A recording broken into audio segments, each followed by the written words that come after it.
My speech today is going to be on, it was supposed to be either on what was your worst job, which I had some pretty terrible ones, or what was your worst day.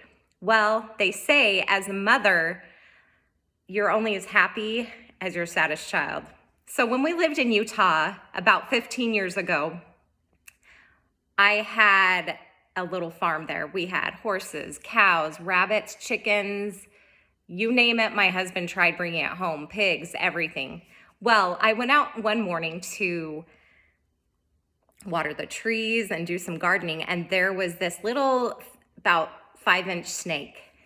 And it kind of freaked me out. I'm not a big snake fan, but I knew my oldest son was gonna love it. So he came out, he was about 8 years old, and he had the good idea to grab a chicken light. So we plugged the chicken light in, got an extension cord, grabbed it, put it on the snake. The snake, we just sat there and waited for about 15 minutes before it started moving because they're cold-blooded.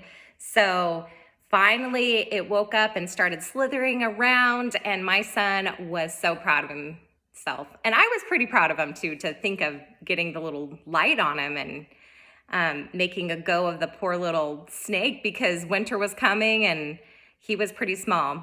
So after a few minutes of the snake kind of slithering around and doing its thing, all of a sudden one of our chickens ran over, grabbed the snake, gobbled it down. And that was probably one of the saddest days as a parent. Looking back, it was hilarious. But that whole day, my heart just hurt for my son that was so happy to have saved this little snake.